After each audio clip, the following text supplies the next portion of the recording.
Welcome, everybody. Happy Thursday. My name is Meg. I am here from Power to Fly's virtual hosting team, and I am to be back for another amazing chat with our lovely and amazing expert in ageism, Helen Sanchez.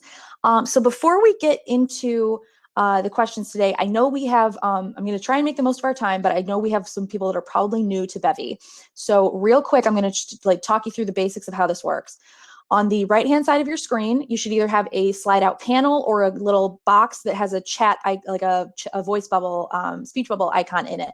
Clicking on that speech bubble will open up that panel. That's going to give you a couple different options. You have a tab for chat, you have a tab for attendees, you have a tab for rooms, and a tab for help. If you're missing one of those, it might be because it's something that's in admin, so I apologize if I'm confusing anybody. The main features you're going to want to know about are obviously help, the chat tab, which has general, Q&A, and DMs.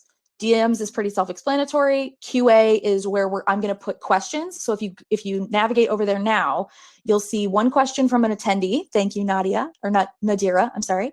And then there's a couple questions that I put in that were from the pre-selected, or it's from the questions that y'all submitted prior to today's event. If you are at all interested in hearing one of those or any of them, give a thumbs up to the ones that interest you. There's not all the questions we're going to ask today, obviously, but they are just a smattering of what's there. If you have a question that you want to make sure gets answered, please feel free to throw it into here, into the Q&A bucket, and I will try and make sure we get to all of them. And then you can also toggle back and forth between questions and answered, but I think what we're probably going to do is I'll just tick them into answers once we're done. So let's see. No, there we go. So what we'll do is then once that covers everything in chat. If you go into attendees, that tab, that'll give you the option to, I believe it'll give you the option to send a DM to one of the other attendees if that's what you'd like to do. Otherwise, please feel free to use the chat general tab. I know that gets confusing, but chat and then general, totally cool to use that general area just like you would the normal Zoom chat. The QA and the DMs would be the same, but if you have a question that you don't want anyone to know that you asked, you can send it to me in a DM. Other than that, we will get started today. So if you have any other questions, if they're not questions for me to ask Helen, please feel free to put them in the general chat. If they are questions for Helen, please put them in Q&A. All right, as always, we are going to be recording today's session. Everybody that registered will get a link to the recording in 1 to 2 business days. The only other thing is, unlike Zoom, since we are on Bevy, there's not an option for people to take themselves off mute automatically.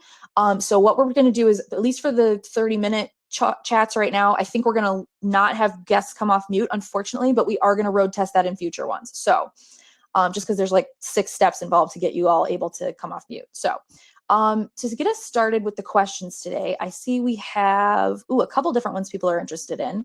All right, so Helen, as the founder of Tanagui Industries, or is it just Tanagui or Tanagui Industries? Just Tanagui. I know that many people are probably returners for today's chat, but would you like to tell our audience, why you're so excited to host these chats with us? Oh yes, absolutely. As a woman who has experienced age discrimination and done some research on age discrimination, I decided to start my own career and coaching service for women over 40. And so I assist women with identifying their goals, their transferable skills, writing resumes, doing some interview practicing. And the reason really that I am excited about doing it and being involved in it is just because ageism is such a growing problem in the any work industry. It's both implicit and explicit, and it's something that is quite challenging when you're experiencing it and when you're trying to overcome it. So that's my passion on it. So much, Helen. Okay, so let's see. I'm going to go into the QA question that has 2 thumbs up at the moment. So we're going to kind of jump in and see what we can get answered here. So Helen, do you have any advice on how to overcome age bias that mature, accomplished, and experienced women have no knowledge of tech or are too old to learn? Well, I think you have to, the most important thing is that you have to be proactive about that you have to be taking training, taking certifications, being involved in changes in whatever field you're in whatever part of that field you're involved in, because it's important. It is important for you to stay up to date. For example, when I was in recruiting and worked in companies, we would I've done it for many years. So we went through a lot of applicant tracking systems. I started with Deploy, went to Taleo, Oracle, Workday, and each time had to learn them. So I think if there's professional organizations that you're involved with, or you can seek out, check and see what kind of training they may have, what kind of online training they may have, what kind of certifications you may be eligible to get. And then most importantly, represent it on your resume. And be proactive, and you can take the initiative to say, this is what I've done. This is how I've kept abreast of what's changing in the industry. Perhaps if you're aware in the studies that you've done, in the certifications, some issue that has come up in the industry or in the field that's been addressed by this training, then specifically talk about that in your interview so that they're aware that you are staying on top of all of these things. And sharing it with them, pointing out how exactly how you stay abreast of it. That's really the key. Totally. Mary Ross is commenting in the chat. Thank you, Mary. That no one is ever too old to learn. Very true. No. Are there any steps that somebody might take if the bias is less explicit and more implicit? If maybe it feels like a subject that is not actively being talked about either in their workplace or while they're interviewing? The only steps really that you can take are to document if it's implicit, and you're aware of it. And so, for example, at work, let's say you're being overlooked for trainings or you're being overlooked for promotions, despite having excellent reviews, and being praised all the time. You're not given important projects. You document those things and address them with either your immediate manager or with HR, and try to get them to understand that your experience, your skills are valuable, and you bring a lot to the table, and you contributed whatever you have in the job, so you're entitled to these opportunities. As far as in interviews, again, if there's something very explicit, it's very easy. If it's implicit, it's more difficult, and you can document it. But unfortunately, one of the reasons that ageism is a growing discrimination is because people kind of know how to subtly do what they want to do. That's the reason it's so important. The way you present your resume, the way you present yourself, the way you dress. So much of it is in your mind. You need to be confident that what you do is bring a lot of value and a lot of skills to the table. And that's what you have to present. And that's the way you have to present yourself. So much of it is based on that. But as far as implicit, again, documenting, and if you're in a role where you feel it's been done to you, then address it by all means. Yeah. Okay. So you mentioned the application, or not the application, the resume process. So I definitely want to make sure we touch on that. But that I think is really, I really wanted to make sure we touched on this question. This person, and there might not be enough documentation or enough data available on this quite yet, but do you think, or do you have any idea if people who work remotely and or interview via conferencing experience ageism in the same way as traditional in-person applicants might or may have done in the past? I think that you're probably correct in that there's not a lot of data on it yet. Probably hasn't been researched, but I think that it's a level playing field. I don't think there's much difference. I worked remotely for 13 years, and that's when I experienced it. So I don't think that there's a benefit to remote or virtual. I think it fundamentally comes to how you present yourself, and because you're judged from the moment you introduce yourself, whether it's in person or in a video interview. How you shake a hand, how you sit, how you the energy that you display, all of those things Quite honestly, for me, it was from a personal event that caused my managers to have a little bit better understanding of what my age was. Prior to that, they really didn't have any clue. I mean, they were close, but not nearly.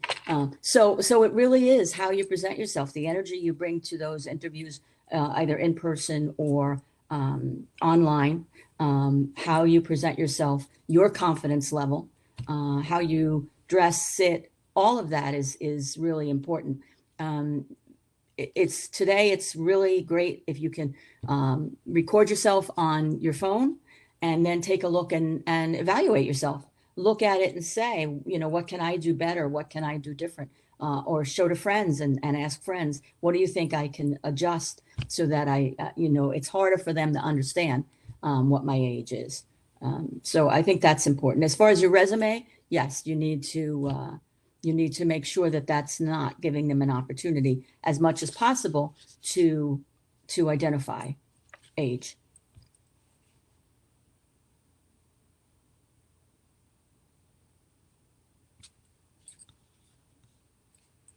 Okay, I'm not sure where Meg went, so I will go into details on resume.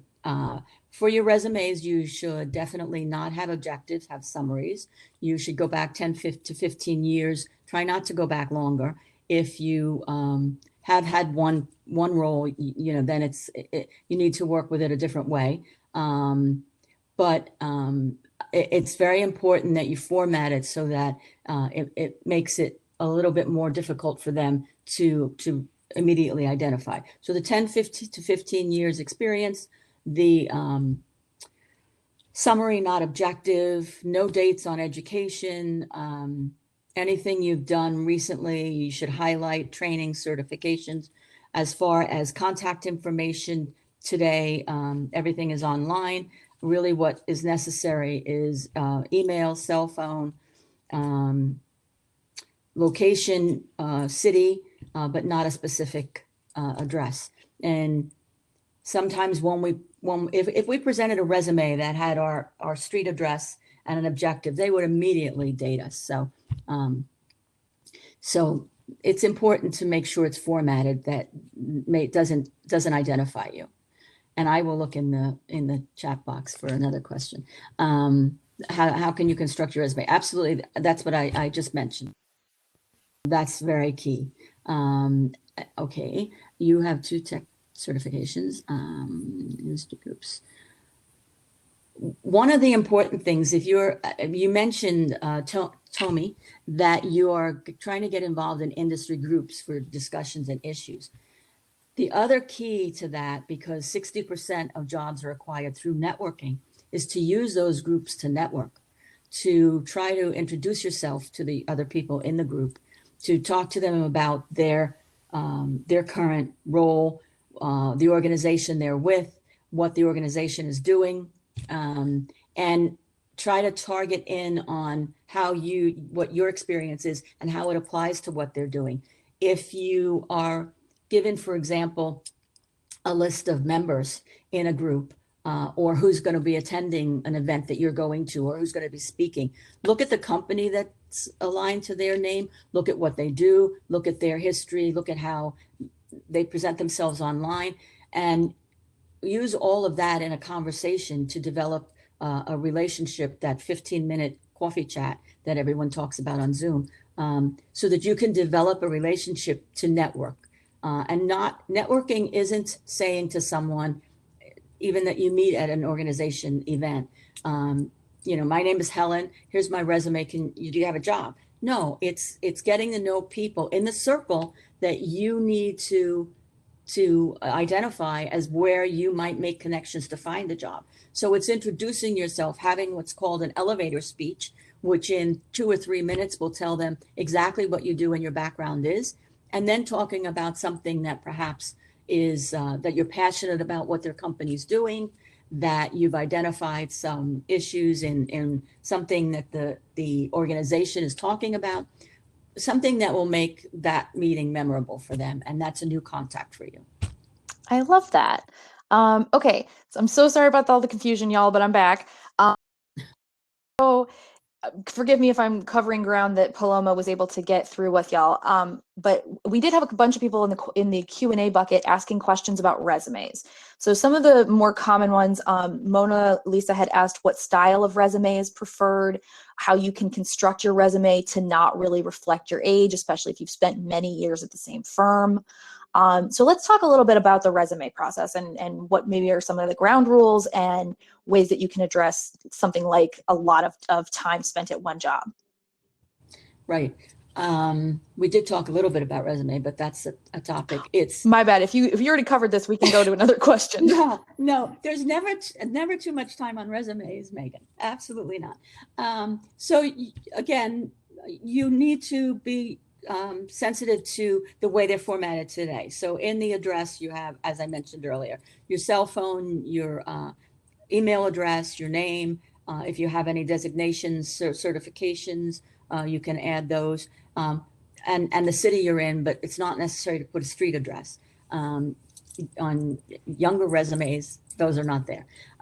No objectives at all. A summary: as a professional, this is what I've done. Not years ago objective, this is what I'm looking for. No, this is what I've done. This is what I bring to the table. Identify your strengths. Anything, perhaps a project you worked on that was very successful, you might bring that into a summary. And then normally it would be 10 to 15 years of work experience. But I understand if you're in one company for many years, and that's the only, you go back 20 years, you can't avoid that. The dates will be there, but what you need to do is identify, again, more recent successes that you've had. And resumes today really need to be very specific about what you've achieved. So for example, if you manage a team that's in a customer service capacity, and prior to your managing the team, they had a 50% satisfaction rate, and when you left, it was 90%.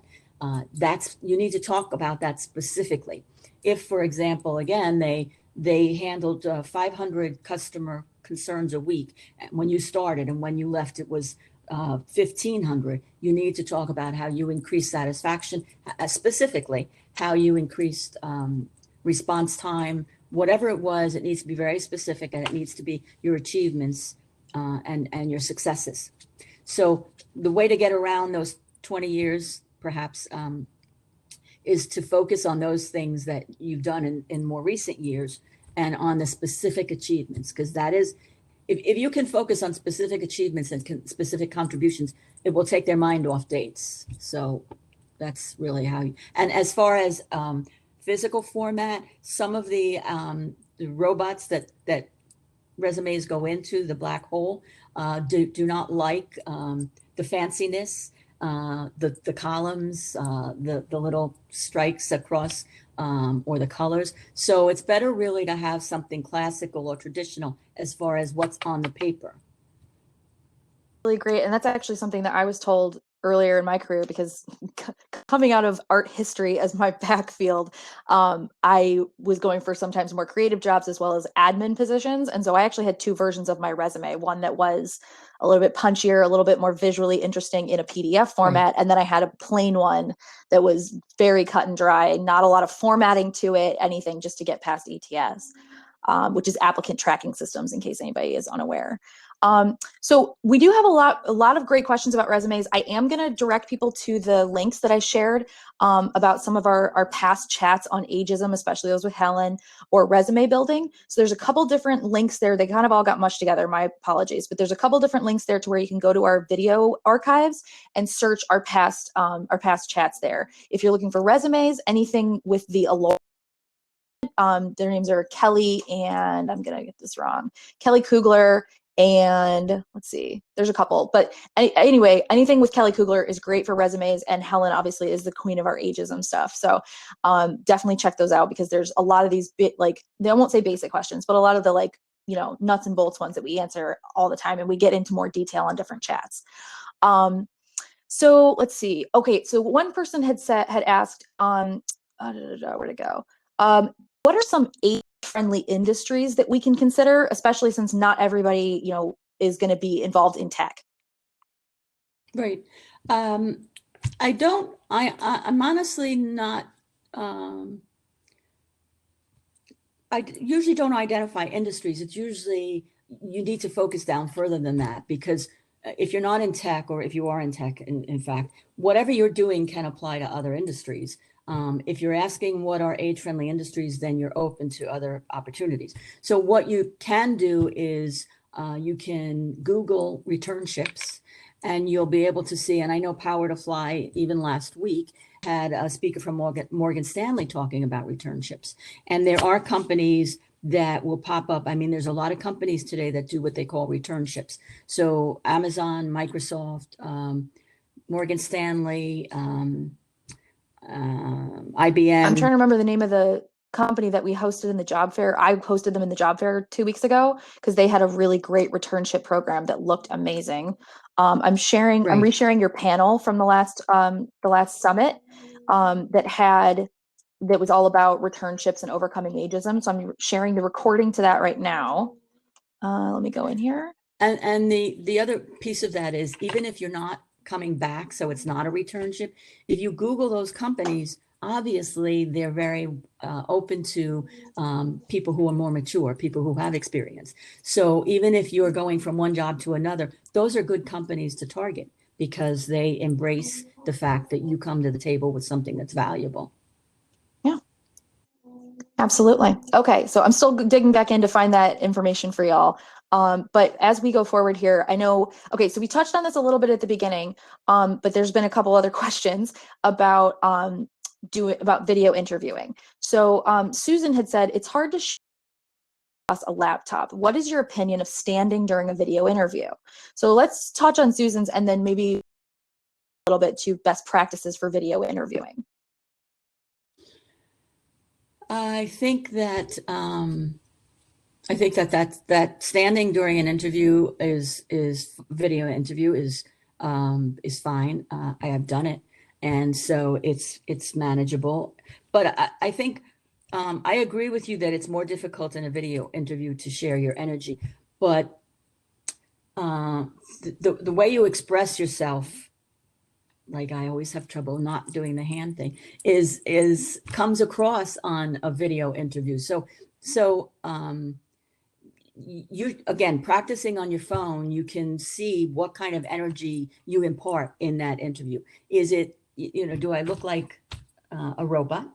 Or and honestly, when you're doing an in-person interview, I mean, they're evaluating how you sit on a chair, the purse you're carrying, the clothes you're wearing. So there is not that level of evaluation, but I do believe that you can, with practice, and video interviews to me, I think are stressful. So you definitely need to practice and to rerun your answers and to really be prepared.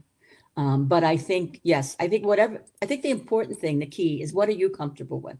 What's going to make you be confident? If it's standing during that interview, that's fine. You're going to have your laptop where your face is anyway. So that's fine. If that's going to make you feel more confident, more comfortable, more energetic, then that's what you should do. But the key is to impart all of that in a video interview. So however it's more comfortable for you to do it, that's what you need to identify. Sure. So this also kind of dovetails nicely with some other questions that we had asked on kind of the presentation idea.